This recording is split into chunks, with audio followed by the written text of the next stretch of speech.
Hello, everyone. Welcome back to All Things Hidden podcast. It's great to have you here. I've got an exciting interview tonight that I'm hoping you will enjoy. In the meanwhile, I just want to say if you're interested in being on this podcast and you've got something you want to share that's hidden, please reach out to us at info@allthingshiddenpodcast.com.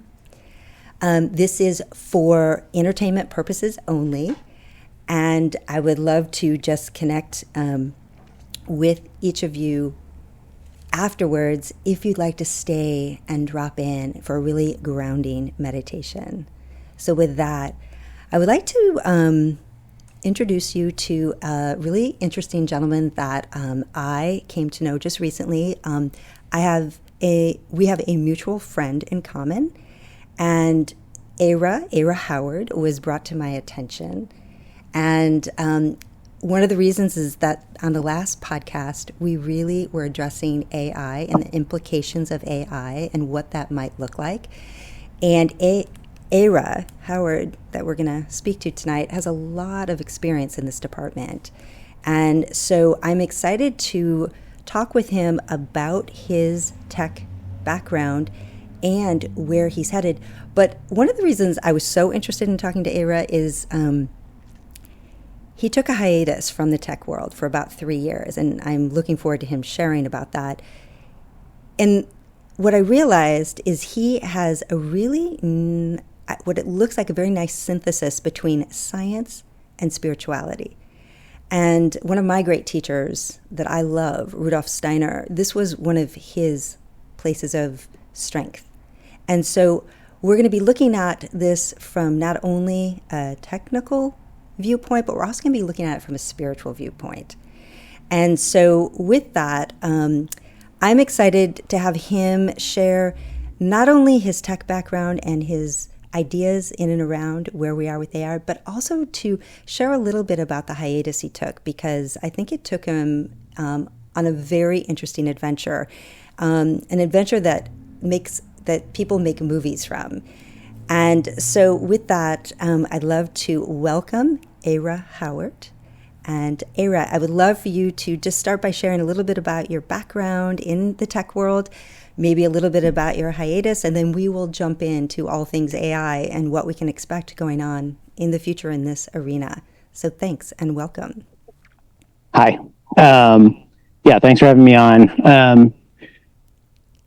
I'm not really sure where to start. Maybe I'll start with where I'm at right now. And where I'm at right now is outside of Los Angeles, California, nursing some injuries from a couple mountaineering accidents. As you mentioned, I was on walkabout sort of for the last 3 years, just doing all kinds of off-grid adventuring, off-grid living, lot of sleeping in the dirt, a lot of tents, a lot of climbs, a lot of mountains for the last 3 years, doing somewhat, definitely a bit of soul searching. When I met the woman that I'm living with here, we've been together almost a year now. I had actually gotten rid of all my possessions, saved my bicycle and everything I could carry on it, and was in the process of riding around the world.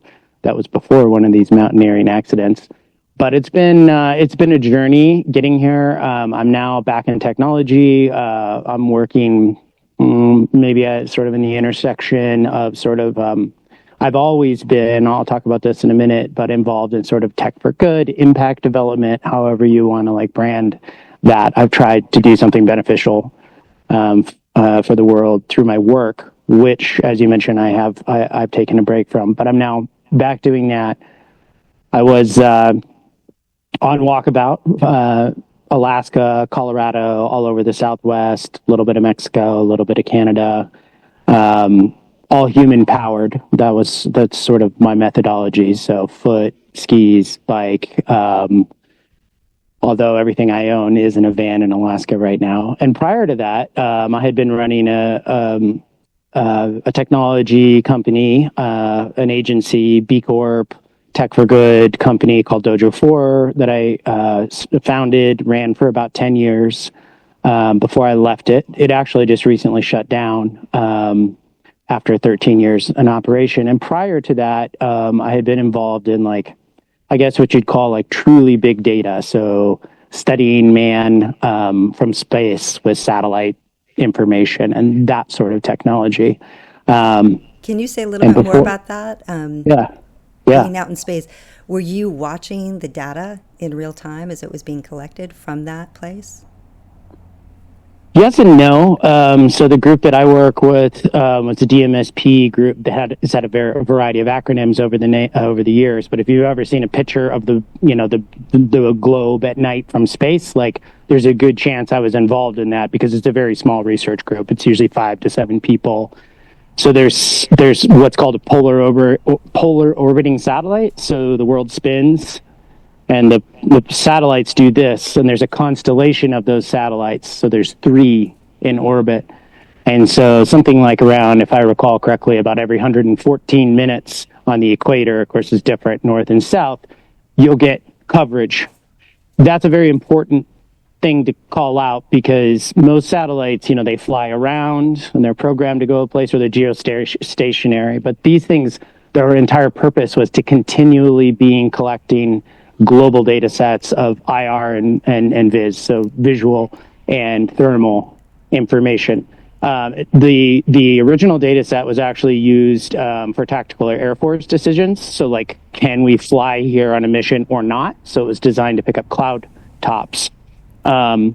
And who was this for? Our military or for who was getting this data? That's a funny question, that one.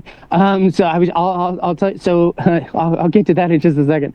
So we work with the dark side. We work with the nighttime lights of the data because I'll cut to the chase there. It's the only globally acquired data set that measures man over time. So even though like Landsat or something can like tell the color of your hair from space, you're not continually building a global data set. You're not getting data all over the planet.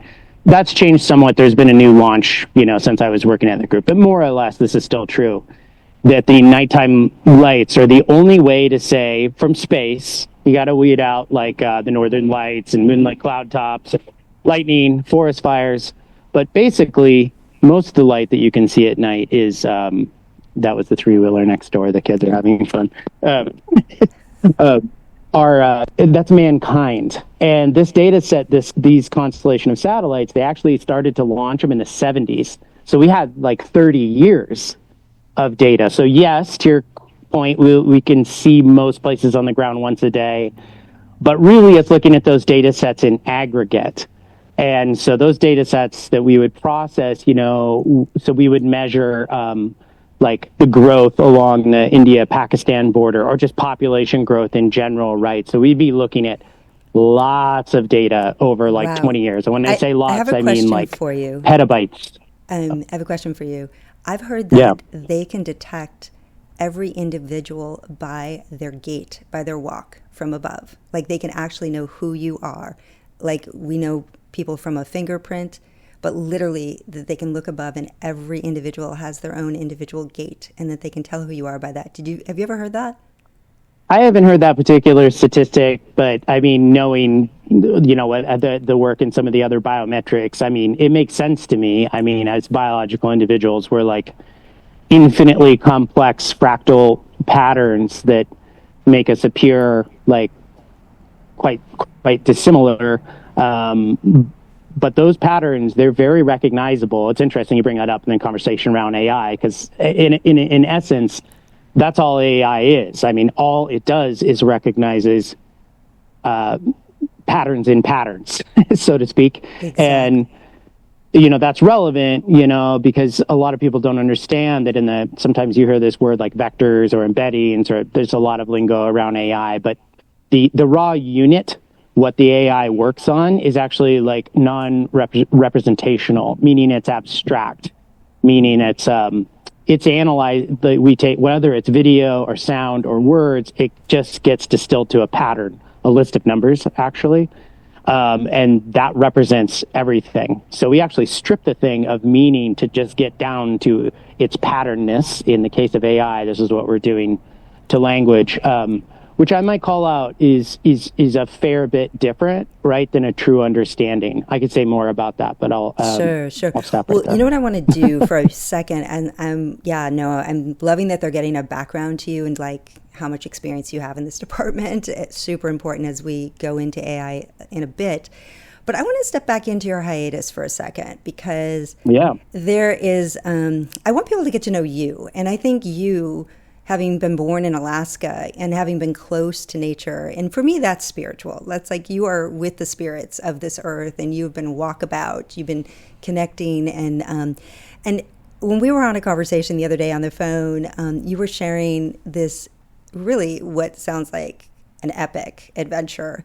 And I really want you to go into your own detail about it, but I believe you and about 4 or 5 guys headed up to Antarctica for a ski adventure. And, not exactly. Oh, okay, yeah. Okay. So please, I know I'll fill you in. nothing. I'm going to listen. Please tune in. Tell us. Yeah. So no, thanks for that call out. I mean, I was going back in time, but I do think, before I talk about that, it is important, I think, for people to understand that, I grew up in Alaska in the 70s. My parents were real hippies. Like, they moved off grid to the Arctic Circle and were living in a cabin with no heat, no running water, no electricity, in the middle of nowhere when I was born. So that was the condition so I grew up really like running around in the woods. Like, that's tolerating honestly the cold. What's that? Tolerating the cold weather for sure. Yeah, I love the cold. I could talk about that for the rest of the show. Actually, I love the snow. I love the cold. I love the darkness. I love the seasons, and I love being outside. Like, just growing up like that, even at 52 years old. As Jess knows, like, for my birthday last year, we went to Sequoia, and I just wanted to sleep in the dirt somewhere under a tree. So I have spent tens of thousands of hours roaming around the mountains, the woods, paddling, skating, ice climbing, fishing, hunting, flying. It's sort of my whole first 30 years of existence was sort of nothing but that. In fact, growing up like that, I initially, my first career was as a professional athlete. I was a ski racer and bike racer and had a whole first life doing that. It was actually an accident, interestingly enough, that made me go back to school. That sort of started this long block of working in technology. My calculus at that point was effectively, I'm real good at math, and what can I do from a wheelchair? Although I didn't end up in a wheelchair. It's funny because that has sort of come to pass again, that same pattern. Because as you mentioned, 2020 was rough for me. I lost a number of friends to suicide. There was a lot of intense things going on at work. I went through a divorce, sort of side effect of that, moved to the mountains. And I went through a real dark period. I'm very close to my kids, Axel and Nova, and what we do together is wander around in the mountains. My son is like sort of not falling too far from the tree. He's a professional fly fishing guide in the middle of nowhere, Alaska, and that's what he wants to do for a living. So I went through a transitory period. And then I just really wanted to see as much beauty and not think, and be very much in my body, connected to nature. And honestly, I want to see, a lot of the travel that we've done has been on glaciers. I grew up at the confluence of the Knik and the Matanuska Glacier, which is massive glaciers, in between 10,000 foot mountains that drain into the ocean, rivers that are 3 miles wide. Big landscape. Those glaciers, since I was a kid, they've all walked back 3 miles up the valley. And Alaska is the one place I think I've been where, regardless of your opinions of science, politics, or whatever, sort of everyone there is like, yeah, the climate's changed. The glacier used to be here. Now it's gone. So, um, Wow. Yeah. and yeah, and so I've really been, and and it's relevant. Some of the guys, some of my adventure crew. I mean, they're people that are like cloud physicists, orca researchers. There are other people that love nature, and the types of adventures that we do. They're not conquests. We don't go to summit a peak or go to some place with a name. We make up adventures where we look at maps and we find interesting places with no names, with interesting geography and features, and we think, wouldn't it be amazing to go here? But how would you go there? Nobody's been there. So you're an explorer. And You're an explorer, like truly. You're just exploring new lands. yeah, it's my favorite thing in the entire world. Fabulous. We skied all the way. A couple years ago, we skied east to west across the Alaska range. And this particular adventure that you were mentioning, I actually went on from LA. I was in the middle of recovering from another mountaineering accident with a broken leg, which is why I was riding my bike around the world, because that makes sense to people like me. And I got a call from a friend, and he was like, we're doing this trip. And it's a trip that we, 6 or 7 of us, have been trying to do for 3 years. 2 of the brothers, it's actually the Kilcher brothers, who are the stars of Discovery's Alaska television show. I don't watch TV, but apparently they're the stars of the TV show. Their grandfather was one of the first people to ski across the Harding Traverse. And the Harding Traverse is one of the biggest ice fields outside of Antarctica. I actually think it's the biggest, but maybe there's one in Greenland. In any case, it's a giant ice field. So we were doing this big traverse, hundreds of miles across ice that's 8 to 10,000 feet thick. So getting onto the ice field is a big deal. And this is on the Kenai Peninsula, so it's the little nose of Alaska that sticks out into the ocean. So it gets some absolutely horrific weather. Big storms move in, and it just sort of makes its own. You know this. You know this ahead of time, that you can expect these kind of storms. And are you guys trekking on foot in ice shoes, or are you like skiing? Are you using what do you do? What are you trekking with? We had on this trip we had skis. So we were traveling with skis, and then a fair amount of what would look like climbing gear. Not that we were doing technical climbing gear, but in this kind of terrain, you're skiing through crevasses. So we're on ropes. And you have climbing gear and 50 pounds of crap on your back and a sled and a axe, and you're navigating places where a crevasse could be 1,000 foot deep, and so you're navigating on ropes far from each other, prepared to be able to rescue somebody. Occasionally the conditions are a little nicer and you can ski together, but it's pretty game on. How long is this trip meant to be? Like, how long are you thinking you're going to be on this adventure for? What are you planning for time-wise? We thought we could be out there as long as 2 weeks. We brought 10 days of food, I think, is what we brought. And we had tried to do this adventure for 3 years prior, and the weather was always too bad. It's notoriously bad. But we got a break. There's a break, a weather window, we call it. And Josh called me in LA. I was at Jess's and said, I think you should come on this journey. And I'm like, dude, I can't even walk. Like, I can't walk downstairs. I can barely pedal. There's no way I can ski. I haven't been training, and I was having coffee with Jess, who's somewhat of a witch, in the morning. And she basically looked at me and she said, I feel like you've been called on an adventure and you need to go. And that was all it took. And I was like, okay, I'm going. And so 24 hours later, I was in Alaska, hadn't been on skis that year. We were sponsored, all new gear and kitting up, and okay, we're doing a giant adventure. And so, yeah, the adventure looks like basically skiing for probably 10 to 15 hours a day. And then setting up camps, usually about 2 hours, because we're building walls with snow, digging snow caves, because of the amount of safety equipment that we had to bring, and fuel to make water, which is something you don't think about on a glacier. There's no water because it's frozen, so you need fuel to make water, which is heavy. So the things that you cut back on are things like, we'll plan to lose 20 pounds. We don't need to eat that much. I didn't bring a sleeping bag, for example. we cut back on everything, but basically safety equipment, navigation gear, fuel to make water, and just the bare rations.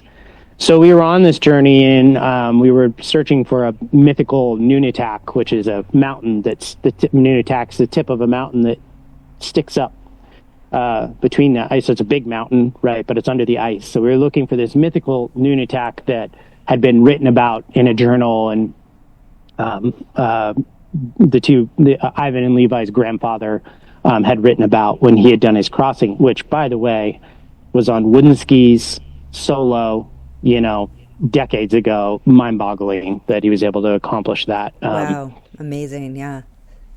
So we started getting reports about midway, which otherwise we might have turned around. So we're right in the middle that a big storm was coming in. And the weather reports, they kept getting increasingly threatening.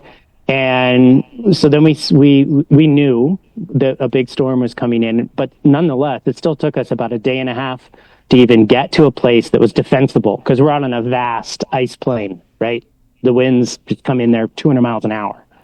Wow. And so we were just trying to find any shelter. When I say we built shelter, I mean 15-foot high snow walls, tents with caves underneath the tents. So the snow walls protect the tents, and if the tent collapses, we're in the cave under the tent. 3 different varieties of those, because you never know exactly how things are going to go, even though you do in the general wind direction, you don't know how it's going to swirl and all. And then we had a fourth backup, our oh shit cave. So we built our defenses. The storm came in.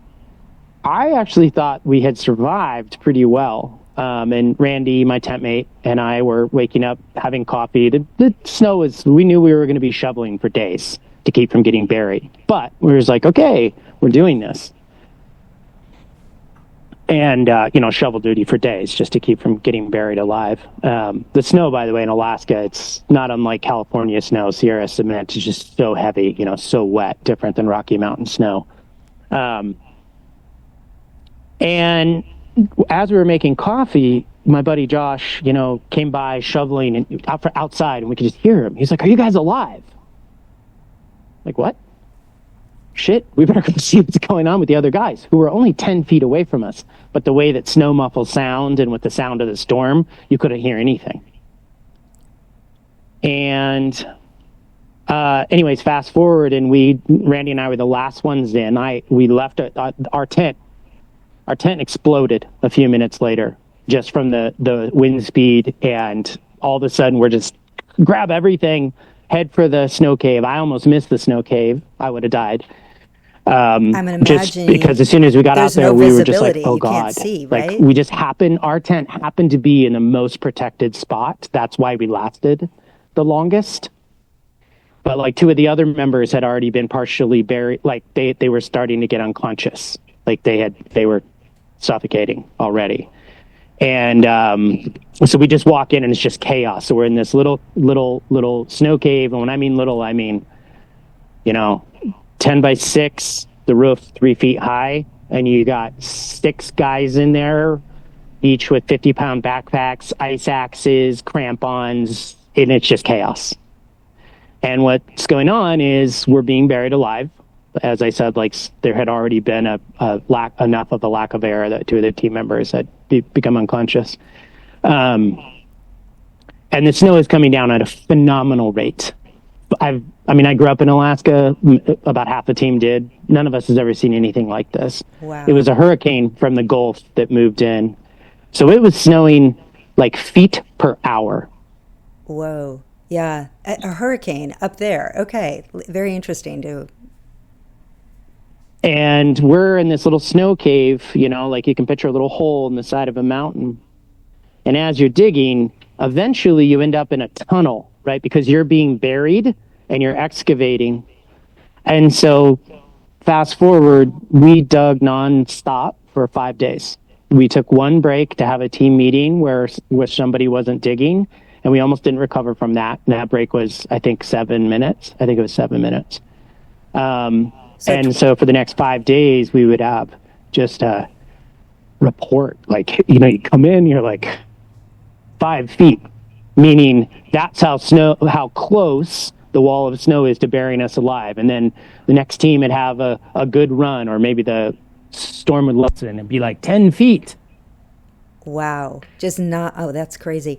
Now, you're how many days in at this point, and do you guys still have food with you? Are you able to like eat within these, just digging yourselves out? We had food, but honestly, I mean, when I describe the chaos, it's like, it's hard to, I have a dog here. It's getting my headphone cord. Hi, buddy. No, it's chaos. So like you're on your hands and knees, like you can't even sit up. The snow cave, normally you could seal up a snow cave and have a breathing hole, but we knew because of the pace of the snow that our snow probe, which is 12 feet long, even though it was only 18 inches out, was not going to be able to keep that hole open. We were going to get buried alive. And in fact, that did actually end up happening. And so we knew that we had to keep the doorway open. So we ended up building a little roof out of skis. There was a mission where people were roped up to get the skis to build the roof. It was death-defying. And all the while, we're in ice water because the snow cave is basically 34 degrees. So you're sitting in ice water. Like, I mean, your gloves, everything, sleeping bags, soaked. Oh, my God. And so you're very cold, so you can't move. I would never You survive that. really can't use a stove or cook. And then you have to go out and dig. And when you go out and dig, everything freezes solid because you're wet. And now you're outside on your rotation. And so then when you come in, everything's ice, and your friends have to use ice axes and their teeth and tools to get you out of your clothes. It takes you a full hour with your friends helping you to get out of your clothes to get in your sleeping bag. Are you getting any sleep, any rest, or is this just a nonstop 5 days? Nonstop. Wow. Yeah. So just continuous. I mean, except for the one break, and so we just lie there. So I have to ask you, huddled together, trying to keep each other warm. And are you guys getting spiritual? Like, I mean, are you asking for some help? Maybe from higher beings. I mean, where are you at this point emotionally? Because this is a lot. This is super intense, and you guys don't know if you're going to make it through. At least that's the way it sounds. Like being buried alive and having to constantly be fighting for like your right to breathe, your right to exist. Oh, I didn't expect to talk about this, but it's okay. So, no, I mean, we very much. So on the second day, one of the wives, I forget whose wife, convinced us to press the button because we were getting to the place where we were like, we can't even eat. We're freezing to death. 2 of the members of the team were severely hypothermic.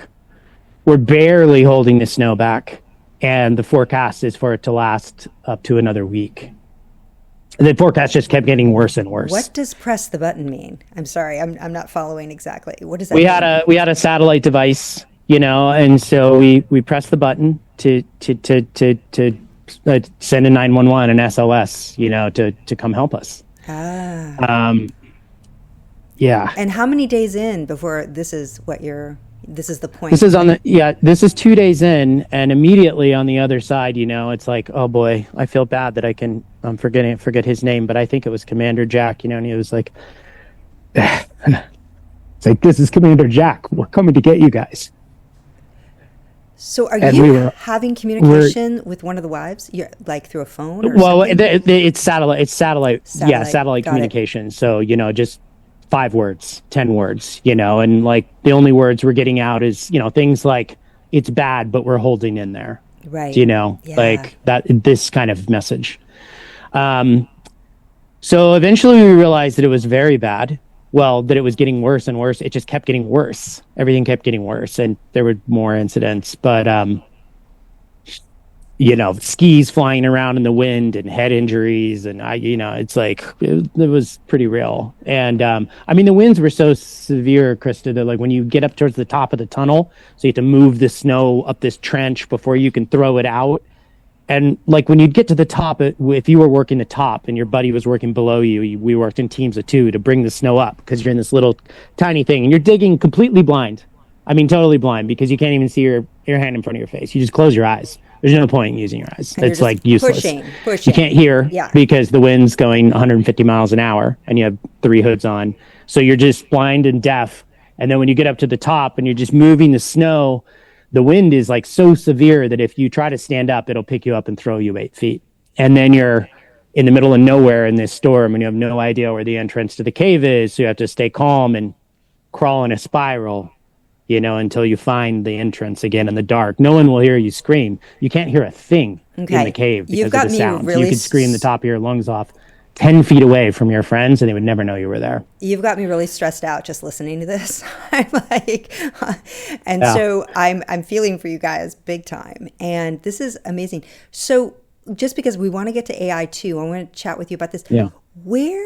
Where did this go? How did you find your way out of here? What happened? Like, you're here to tell the tale. So, what went on? So for days they tried to rescue us and they couldn't get near us. Okay.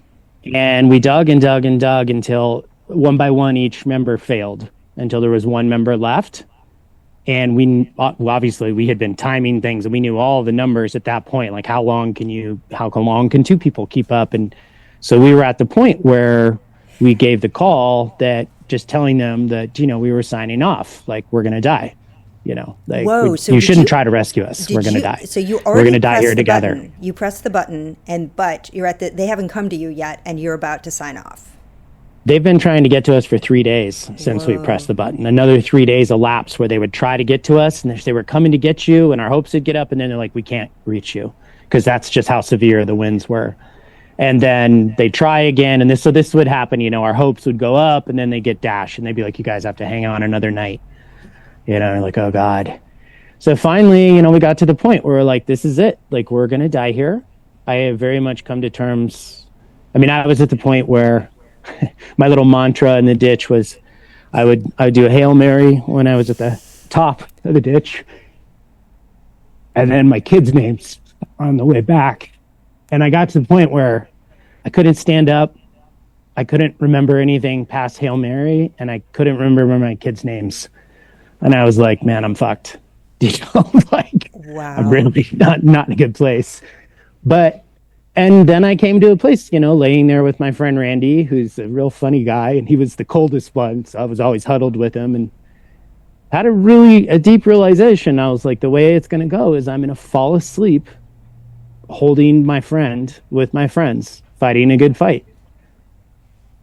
And at that time, all of us were like, we knew, my buddy Josh at one point was like, isn't it strange that we're going to have our personalities and be friends right up until we die?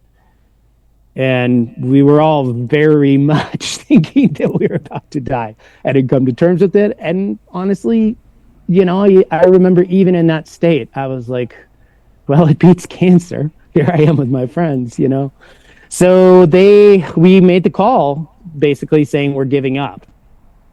We're done. Wow. And they said, we're making one last effort. And then they called, radio comes on. We had a VHF radio too, so that when they were close, we could be in touch.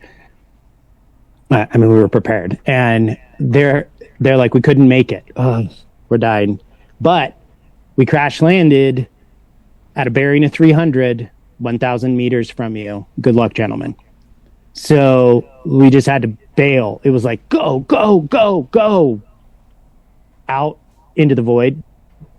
And we crawled for a couple hours through crevasses to get to that helicopter. We lost 2 of our team members at one point. We just went a little too fast and they were gone. Or they fell in a crevasse. We didn't know. We had to carry on without them. We thought they were dead.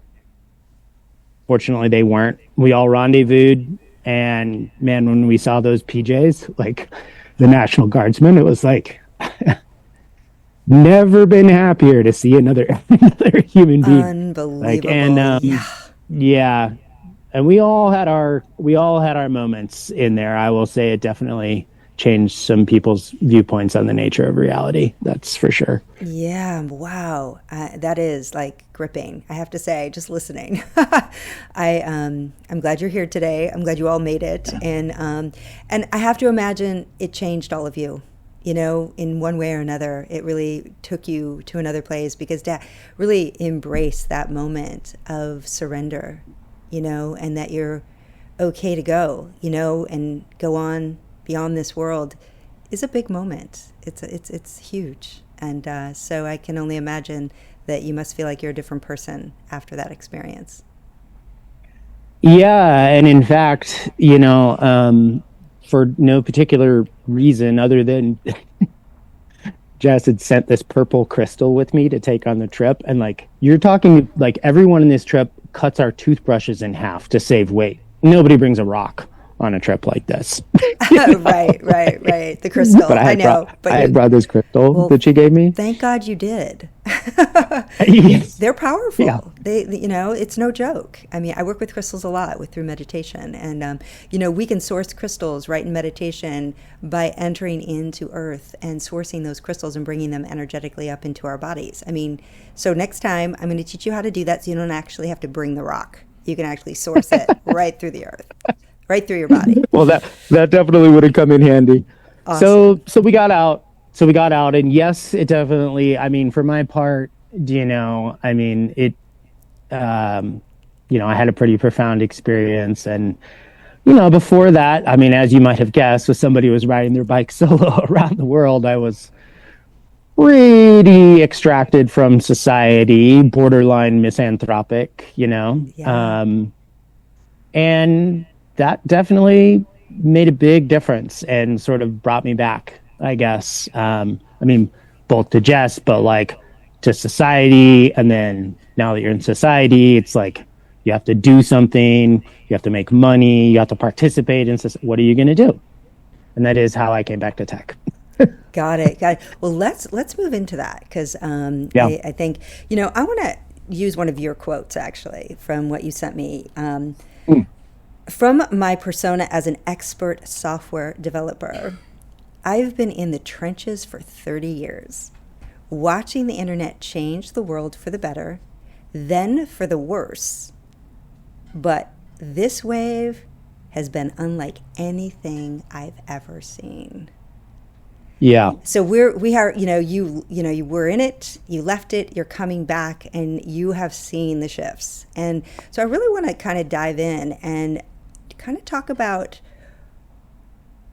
your reentry, but also really about AI, because my audience is all of us, I mean, we're very curious about where we're headed with AI, where we are right now. Like, at what level is AI already infiltrated our worlds? I'd love you to chat about that. And then where are we going? And what kind of controls do we have or not? As a collective, can we be doing anything? I've got other specific questions I'll address as we go along, but go ahead and dive in, because this is going to be where the audience is. I loved your story, so thank you for that. I was on the edge of my seat the entire time, so thank you. It's a tough one to tell, to be honest. It's still I think it'll always be a little raw. But. Absolutely. No, I felt it truly. Geez. So, as I said, I started out in I never did answer your question, but I was involved in what's called a cooperative research agency. So, which is in a way marketing for a university. The university pays their researchers to go do research for someone else. They volunteer them, right? Right. And what is the goal?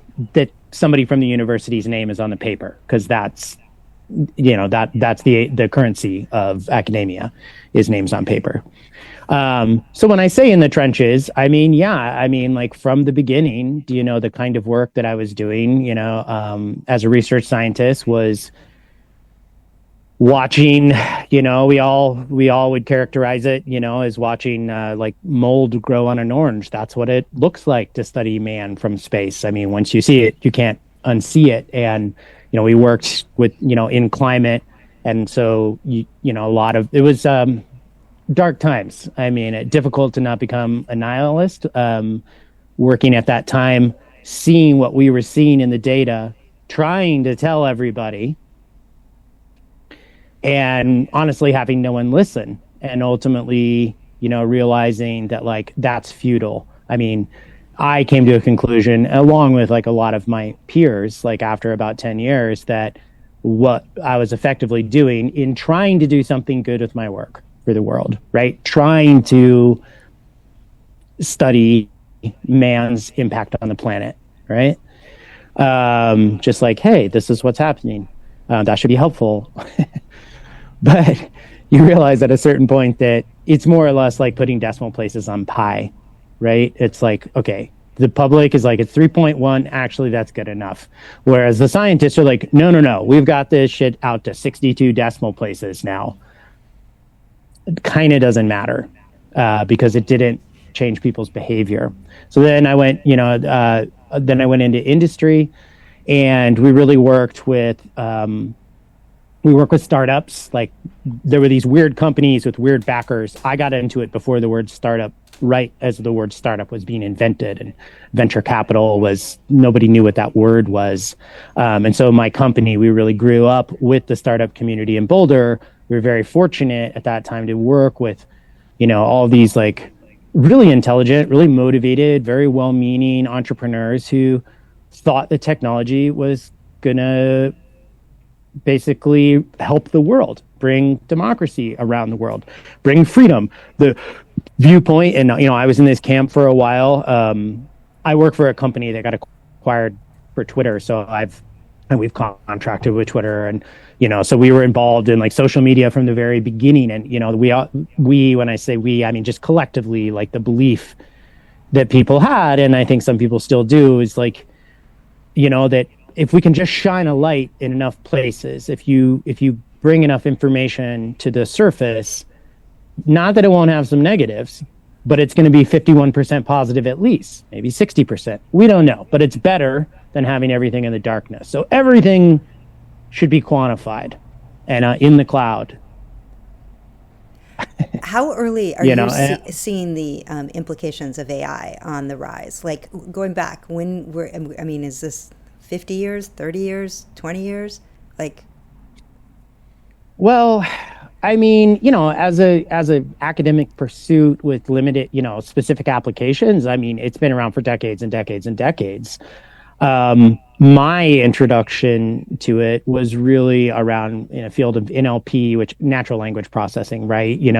Which really became a thing with the rise of social media, and like everybody's like processing all these conversations and trying to understand them on the internet, and figure out what are people talking about. That's when I was really first exposed to it. I think, are you asking like when the field actually started? Because that's a highly debatable point. Are you asking when I was first sort of exposed to it? I'm asking like, when was the public basically getting, how do I want to say this?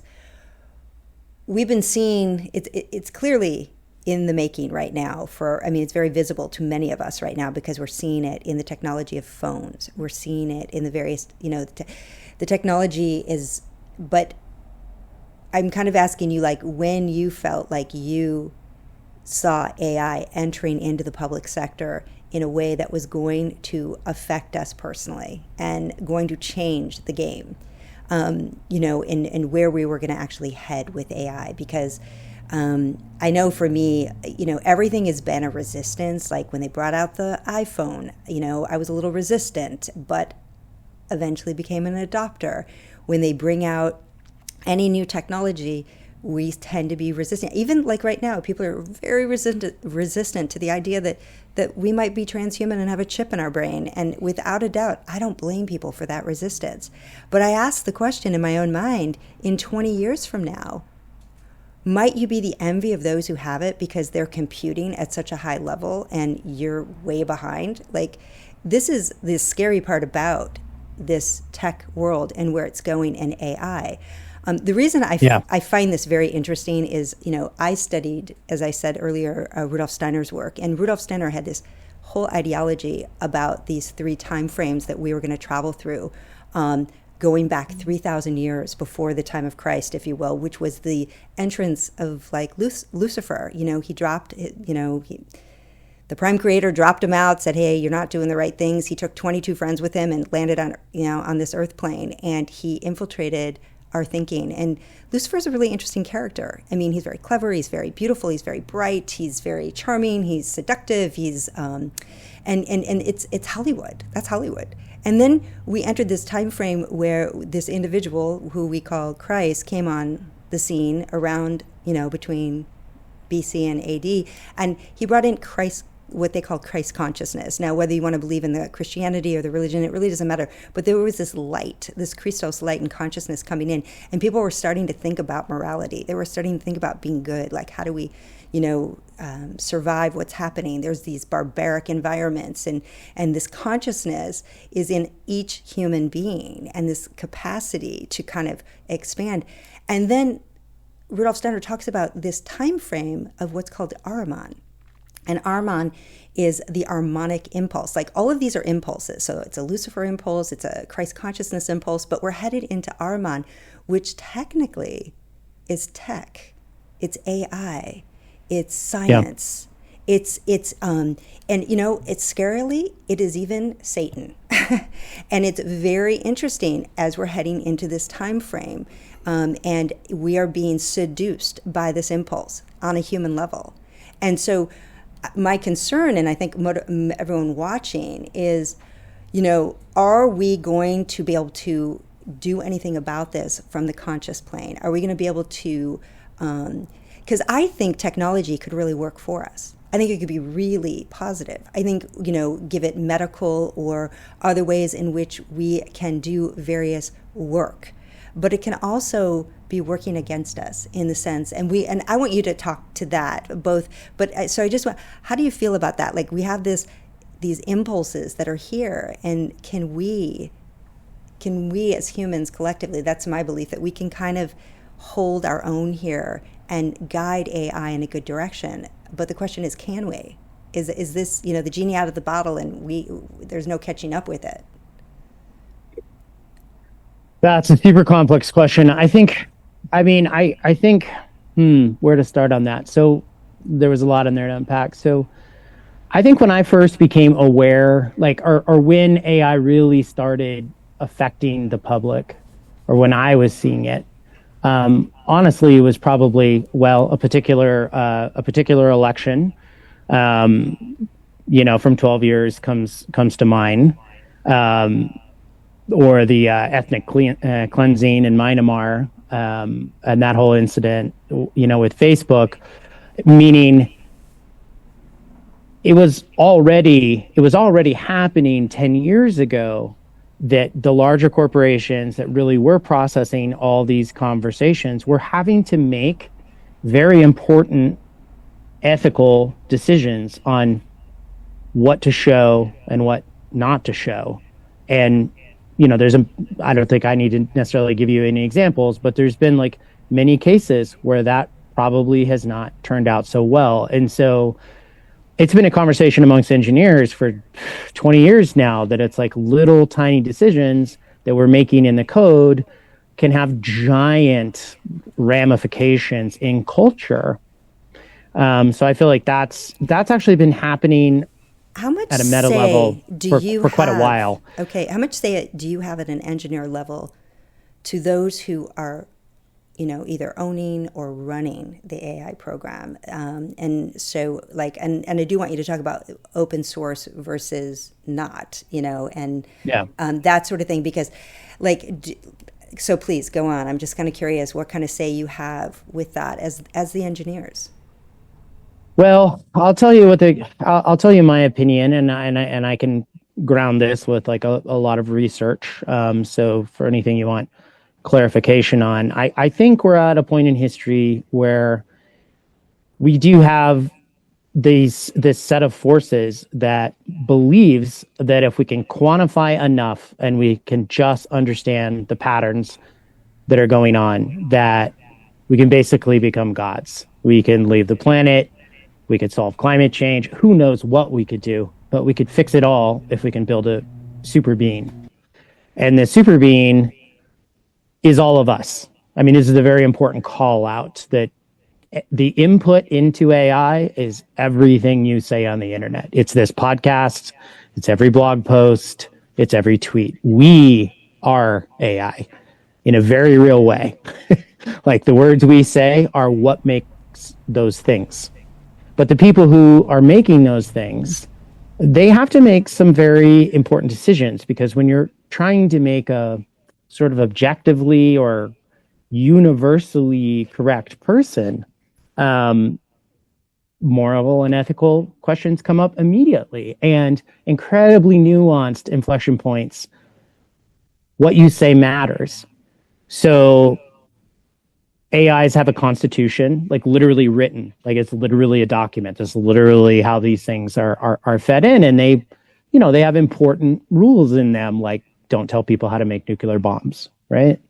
Like, don't facilitate human trafficking. I mean, there's some, and so already you're seeing where I'm going, where like you have to bake the ethics into these things, because if you don't, you can end up with a situation where, like, I can't remember if it was NASA or NSA, but when you have AIs that don't have such constitutions and you just give them a directive, you have to be very careful about what you say. So, for example, if you tell the AI its role is to eliminate human suffering, it may decide and start working on a solution that puts us all on a leash, feeds us twice a day, takes us out for a bathroom break, and when we appear to be ailing, it euthanizes us.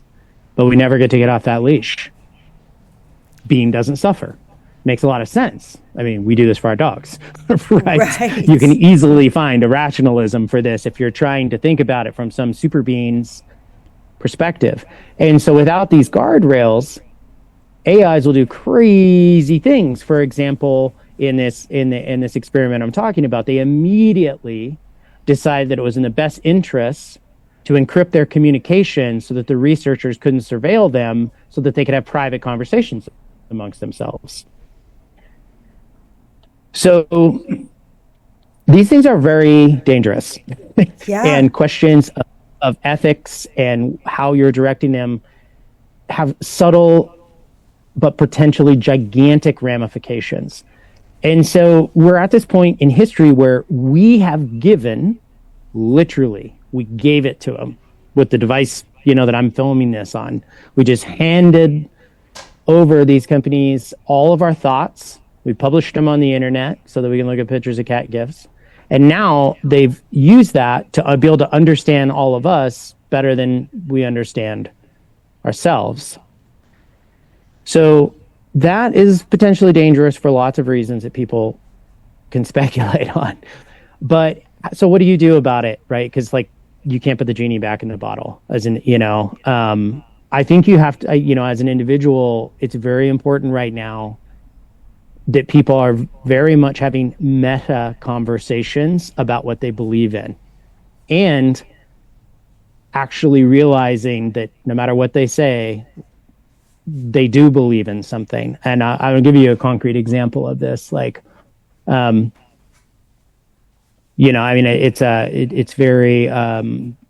it's a potentially like inflammatory topic to bring up, but I'm using it because Yuval Harari has written about it like quite a bit. So I think people who have read like Sapiens or Homo Deus will pick up on this argument.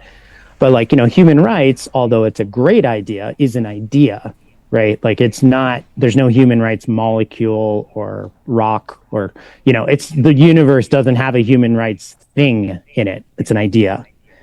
And like other ideas, we can choose to believe in them or not. And we believe in them because they're utilitarian and we like them. But there's a huge segment of the population who really believe, I'm using that word as a pun, that their opinions rest on facts and data. But people really need to get cozy with this idea because of AI. These things have our beliefs embedded in them, and you can't get around it. Like if you're building a self-driving car, you have to decide if the thing's driving down the road, and you can't avoid the old woman in the road. Do you hit the little boy on the sidewalk or the little girl on the other sidewalk? You have to choose. Which one of those three people do you kill? You actually have to tell it. So you can't avoid these conversations. And so you end up having to get very real with what do you really believe in and why, right? You can't just say, well, I believe in human rights. And you're like, well, what does that mean exactly? Like you have to say a little bit more than that. Does it mean that everybody has a right to be happy, or does it mean that everybody has a right to not suffer? Yeah, no, I love where you're going. We are going to take a little break here in just a minute, and I want to get back into this. It's very interesting because, like, I'm in rooms on Twitter Spaces, and people are sharing a lot of intel in real time, and they're shedding feelings about deep subject matters. They're yelling at each other like cats and dogs fighting. There's a lot going on energetically that's coming through. And I get terrified that, this is all getting programmed. And, and this is, when AI becomes this sentient being that we're all afraid of, that it will have feelings just like us, and it will be wrathful possibly in its own right too. And with that, we're going to take a break, and thank you. This has been fascinating.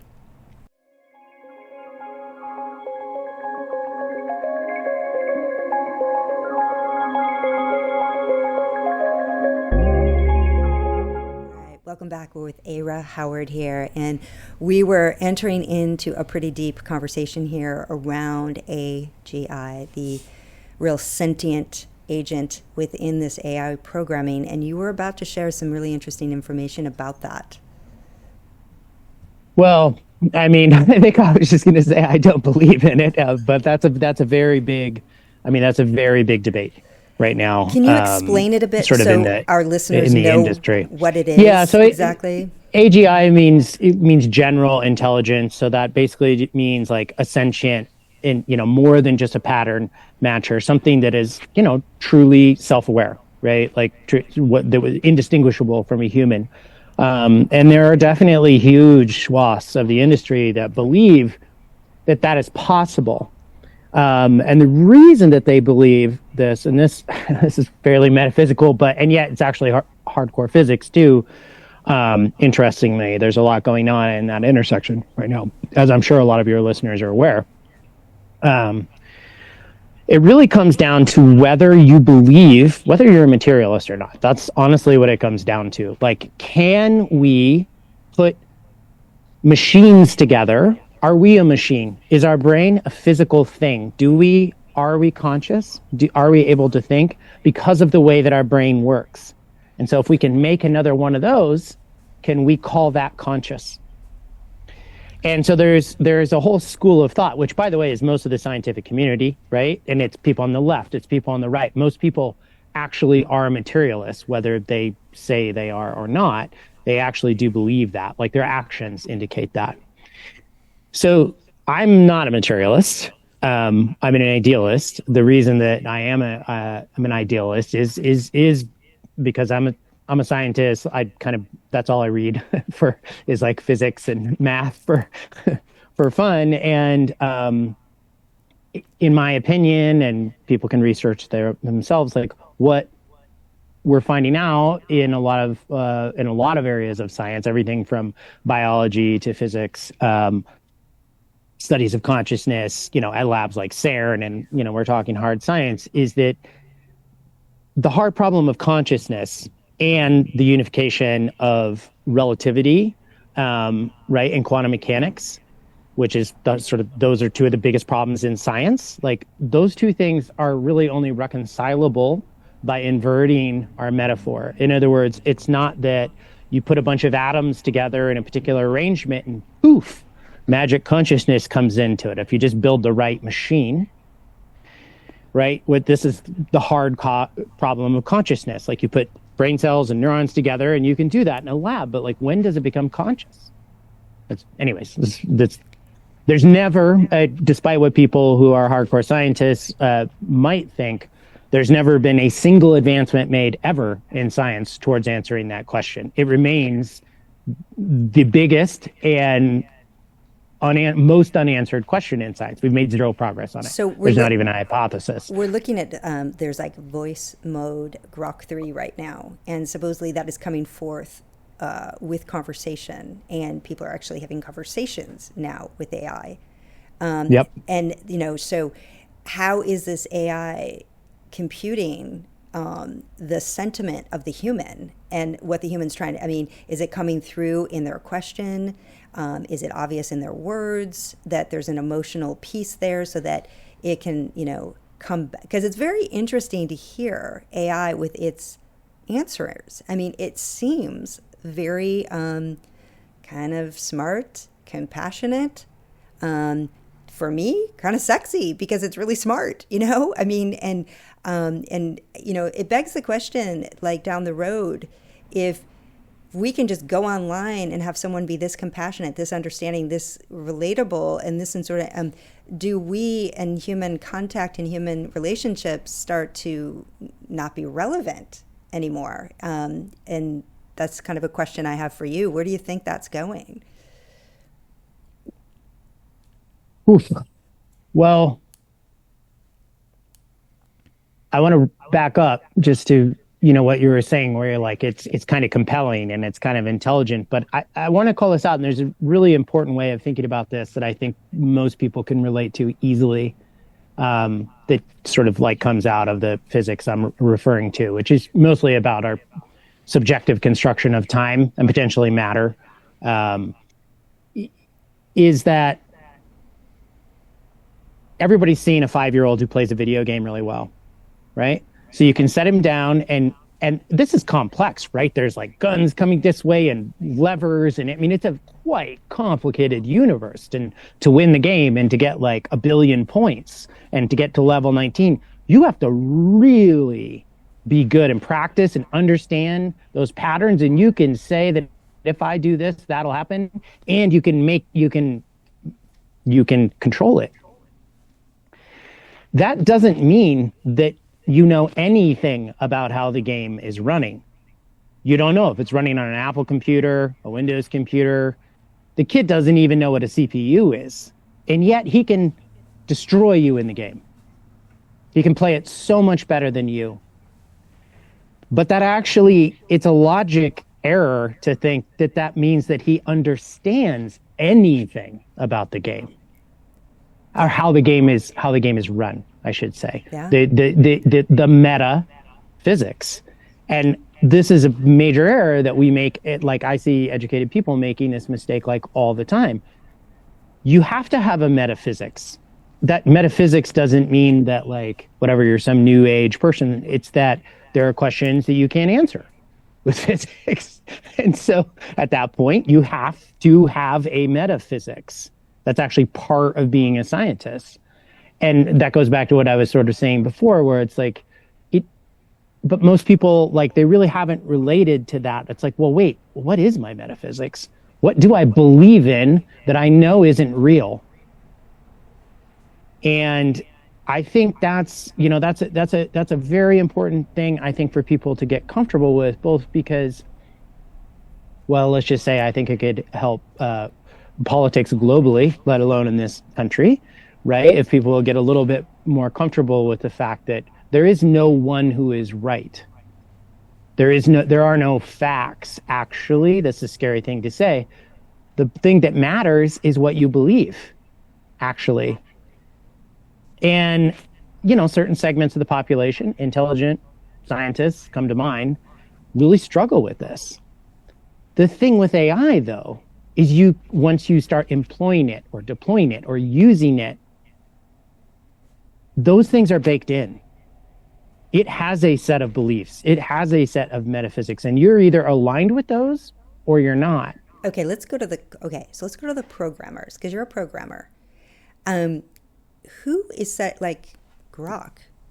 Who's behind the belief structure that Grok is spitting out? Because like I said in my last podcast, you can ask 3 different AI programs the same question, and you are not guaranteed to get the same answer.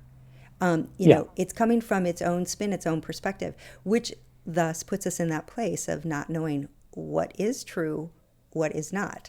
So then you have to come back to, again, like you just said, your own belief systems. Now, how does that bode for us going forward if we're in all these different belief camps and we're trying to create, if you will, ethics and morals and different ways of measuring, like the risk that this is, like who is, what kind of, is it the government? Is it the technocrats? Who's creating the guardrails for this? And do we need to have us, the people, in there in this process of creating these guardrails? Or can we simply hand it over to the technocrats or hand it over? Like, who's deciding on all of this at this point? Well, at this point, who's deciding that are a few large corporations. It's not even our government, although some of them have partnerships with governments, and people read about that in the news. There's a few open source labs run by scientists. This is like pretty dark, but you said a lot there. So in terms of safety, these organizations monitor themselves. And if you've ever read a history book, I think you could probably go out on a limb and say that's probably not a great idea. Now there's a lot of well-meaning people. I don't want to denigrate every engineer at Anthropic or OpenAI. I mean, people are thinking hard about this. They're working together. They're trying to, they're trying to answer these questions. There's, people are talking about literal standards where we use the same training data and, we're defining some of these things collectively, right? But it's so much more difficult than that for reasons that are complex. So I'm just gonna sort of spit them out. But for one, once that data goes in, remember when I talked about how the data gets sort of stripped of its meaning and it goes into an abstract representation. Once you train a model, like a real foundation model, like the new Grok, the new GPT, whatever, the new Mistral model, those things are fundamentally opaque. So as consumers, when we use those, it's a black box. There's no way of answering that question that you just posed. In fact, it can be so much more subtle and dangerous, meaning you can easily have an AI that has a misalignment, but has been trained very well. For example, it does everything you want all the time, but deep down, it wants to do something subtly different. And given the opportunity and the right timing, it will. Meaning it'll give the right answer out 999 times, but now something subtly different is going to tell you different. It could be because it's Wednesday. It could be because, you know what I mean? Who knows? But just like a human being, there's alignment issues. So corporations are working on this, but also I want to hit something when you said, they'll give 3 different answers. How do we know? And this creates the issue of what do we know? How do we know it's true? That's dangerous. That's dangerous. That's a very meta thing to say, because for sure, to try to create a perfect answer to any question that everyone would agree is correct, that's an intractably difficult problem, right? Going back to do you run over the little boy or the little girl? There isn't a right answer. Right. Right. So there is no correct answer, which is another way of saying there's no truth. There's only a take on the truth. There's a subjective, right? And in the same way that we have our own subjective take on reality, AIs sort of have personalities. They have the personality of their corporations. They're subtly different. I believe that's going to multiply. The reason it's going to multiply is because of the output. The snake is eating his tail. It's the year of the snake. But we're going to hit this glass ceiling because the amount of quality human information on the internet is going to be drowned out by the robot information on the internet. It's a pretty widely understood problem that leads to something called model collapse. But basically, once the computers start saying all the things on the internet, how will the computers know which data people said to train it on? So it's training on its own output. So we're coming into this area where we're going to see silos of information and, for lack of a better word, ethics, morality. This is not unlike people. right? So this is not actually a novel idea. The dangerous idea is like the really dangerous idea is that the thing could know what's right. Like that's just that's like saying a human being could. They're always subjective answers. Totally, totally. Yeah, I'm with you on all this. I'm following, and it is subjective. It is subjective, and so I want to pull off. I want to read something, and this is from a Forbes magazine article that was in June of 2023. It was talking about the biggest risks of AI, and I want to see what you think of this. It says the rise of AI-driven autonomous weaponry also raises concerns about the dangers of rogue states or non-state actors using this technology, especially when we consider the potential loss of human control in critical decision-making processes. And it says, to mitigate these security risks, governments and organizations need to develop best practices for secure AI development and deployment, and to foster international cooperation to establish global norms and regulations that protect against AI security threats. Do you think we are mature enough and connected enough on a global level to mitigate these security risks, to develop best practices? Do you think we're there? Do you think we have that possibility? Oof. I mean, for some reason, I'm reminded of the incredibly morbid and disturbing fact that, since 1971, we've killed 67% of the vertebrate life on the planet. I'm going to say big fat no on that. I mean, mankind's history, I'm sure Einstein had beautiful ideas for what we could do with atomic energy, right? But then there's corporations and governments, and so and this is the danger I would say with being a progressive thinker, with trying to create new things, right? Is that there are always unintended consequences, and technologists have been quite brazen in their misunderstanding of that. And I don't necessarily mean the left or the right, Republican, Democrat. You understand what I'm saying? There's progressives and there's conservatives.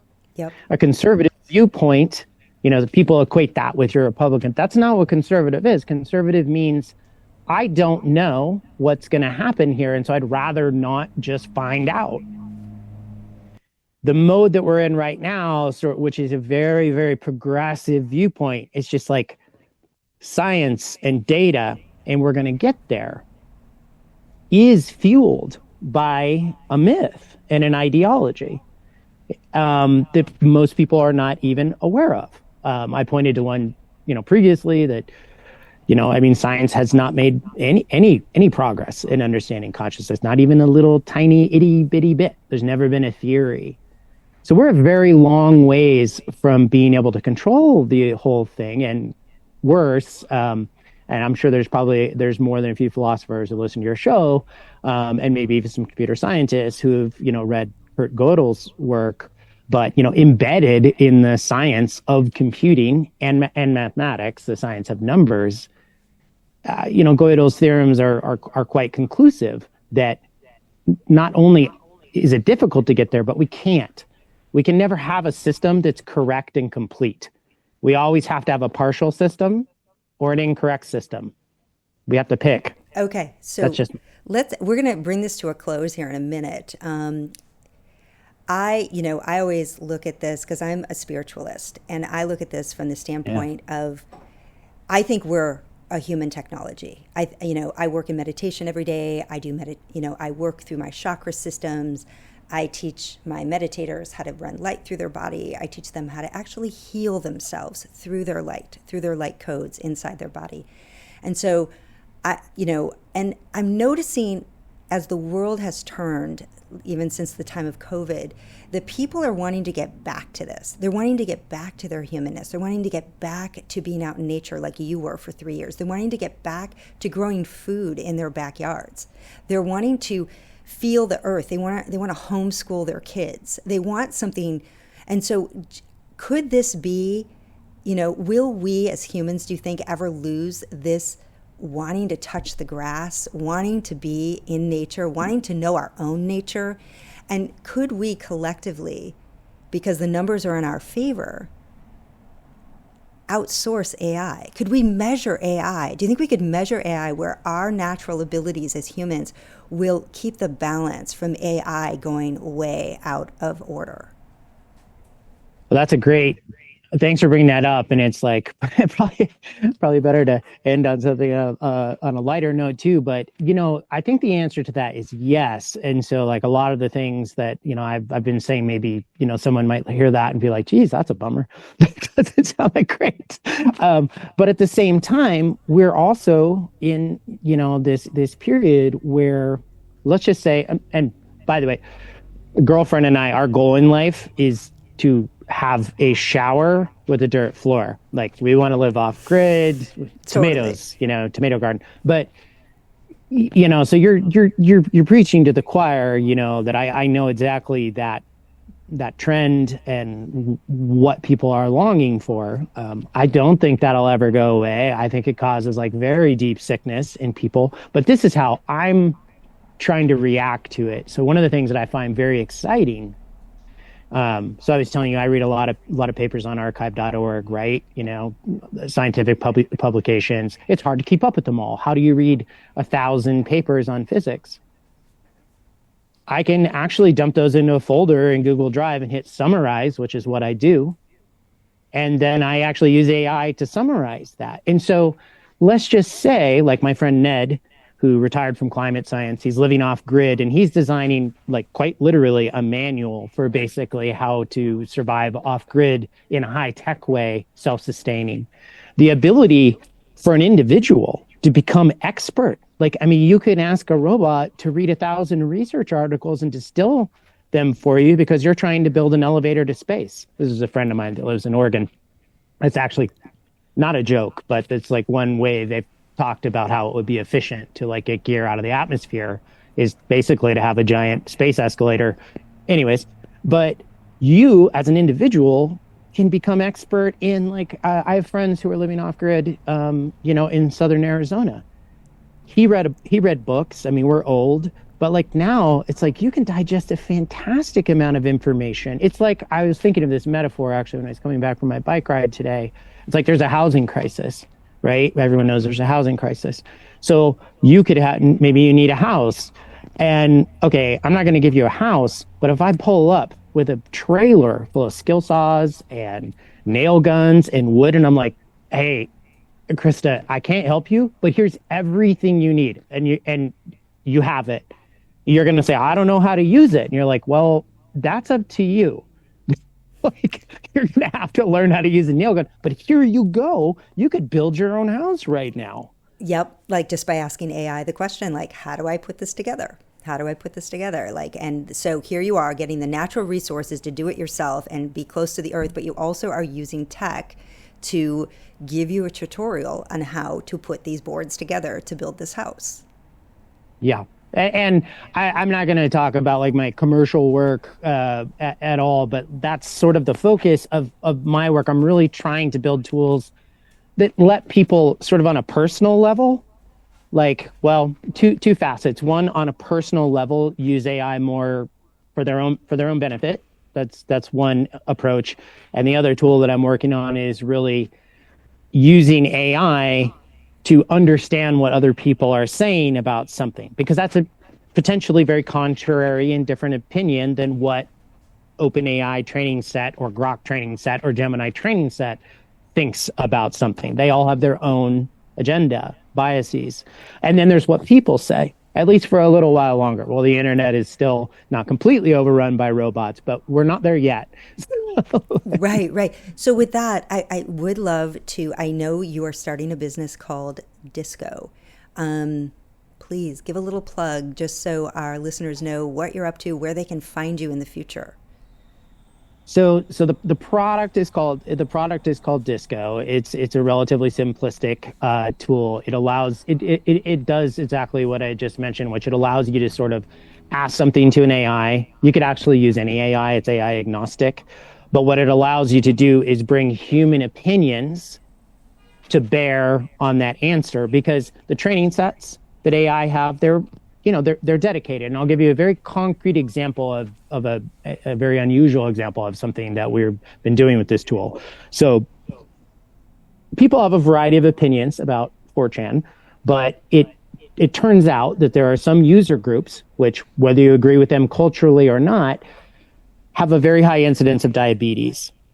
And they have very honest conversations about what they eat and what they drink and what their habits are. So if you're actually a diabetes researcher, even though you may not be in the habit of reading 4chan, you may be able to get better information about the populations you're trying to help by bringing that information to bear and combining it with AI than, say, surveying them. You're going to get very different, less authentic answers when you're asking somebody face-to-face than when you're sort of eavesdropping on their conversations. Right. Not to make that sound creepy, but what I'm saying is there's still a lot of valuable information in human conversation that isn't part of ChatGPT. It's not part of Gemini. Substack comes to mind, and not to plug my product, but I think just in general, this is something that people very much need to think about.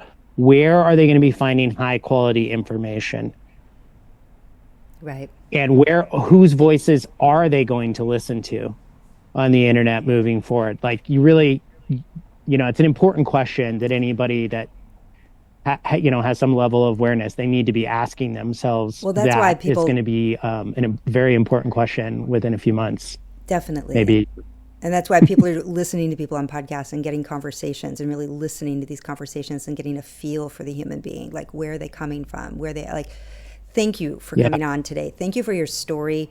Up in Alaska, that was insane and really, really wonderful to hear the whole story. And I felt it on an emotional level from you. So thank you for that. And thank you for chiming in on a topic that really doesn't have concrete answers yet, but we're in it. We're going through it. We're all doing this together. And I think our humanness is not to be dismissed. It's to be, really celebrated and to be honored. And we need to hold on to that as we're exploring this new technology, this AI that's coming in really swiftly and quickly and somewhat overwhelmingly. Yes, on all those things. And thanks for having me on. And, I think you're just following on with what I was saying there. Like that is really the message that I want to give, is that learning to use these tools and really thinking about what information you consume and what you believe, it's homework for people that are paying attention. And it's pretty important that we do it now. I'll just leave it at that. Totally. Because I always say, like, people get hell-bent on their view and they're stuck. They're in a lane they can't get out of. So keeping it loose, keeping it open, really doing your observing, like you just said, can be key. Thank you again. This has been an amazing time with you. I thank you for all your wisdom and just your experience, and blessings. Thank you. Yeah, thank you. I'm going to share that your thumbs up on the crystals with Jess in a few minutes. For sure.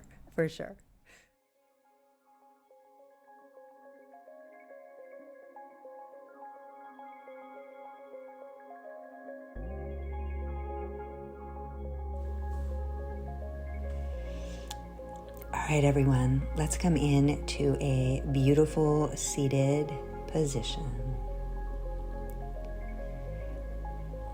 So as we come into this position, please allow your sit bones to ground, your shoulders to drop, your belly to soften. Once you feel this heaviness, this groundedness, with your mouth closed, slowly draw a breath in. Feel your belly fill, feel your backbone come in, feel your chest fill, your heart elevate, your shoulders roll back. And if you will, either release it out the back of the throat or let it blow out softly, releasing any tension, stress. Feel your shoulders dropping, your sit bones grounding again. Breathe in. Breathe out or breathe through. If you haven't dropped your gaze or closed your eyes, do so as you can feel yourself melting into center, right at your solar plexus, right at the place that our eternal flame sits.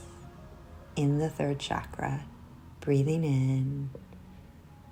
Give presence to this eternal flame as you inhale, and as you exhale, just let it become brighter as you ground and relax your sit bones. So on this next breath, breathe in, feel the body, feel the chest, but take it up into the space between the brain and skull. And soften your brain away from the skull. Release any pressure around the forehead, around the eyes as you exhale, just letting things ground, release. And just enter into this neutral body, neutral mind. It is from this place inside of ourselves that we can decipher what is truth, because we begin to connect with one, the largest sense organ of the body, which is your skin. So take a breath, feel your skin stretching, you getting bigger and brighter. And as you exhale, feel your skin softening and notice the sensations in and around this organ. This is your connection to the outside world. Some of us have hair on our arms, so we'll recognize our hair rise on our arms when we're in the midst of some truth. But it's always supporting us as we decipher what has truth, what doesn't, what resonates, what doesn't. So breathe in, breathe through, and just honor this largest sense organ. Feel where it's exposed, where this clothes is touching your skin. And just acknowledge that this is an antenna out to the outside world for you. This is where we can separate out from AI and begin to be our own intelligence. There's nothing artificial about it. It's truly divine. It's truly connected. It has a lot of intelligence coming from our central channel, breathing in and breathing through.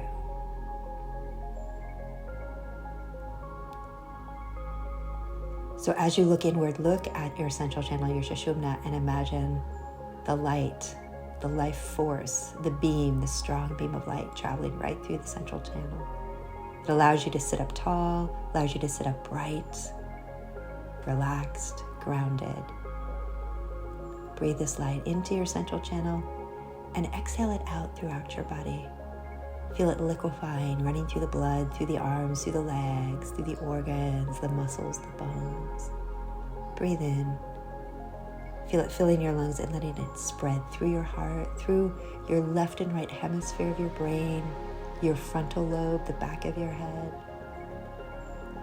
And now breathe it in as we do this beautiful golden pill, and breathe it beyond your body. See yourself in a beautiful golden white light, auric bubble with beautiful protection above you, below you, on all sides. So the outside world sort of bounces off of you. Your skin and sensory organs give you clues as to what supports you, what doesn't. And you can rest in this wisdom. You can rest in this knowing. And there's no reason to attack or defend. You just get to sit in your peacefulness, knowing that you're safe, you're present. Breathing in and breathing through. Let's have a moment of gratitude for the brilliance, the brightness, and our own natural intelligence. Breathe in and breathe out. Thank you for joining me on All Things Hidden podcast. See you again soon.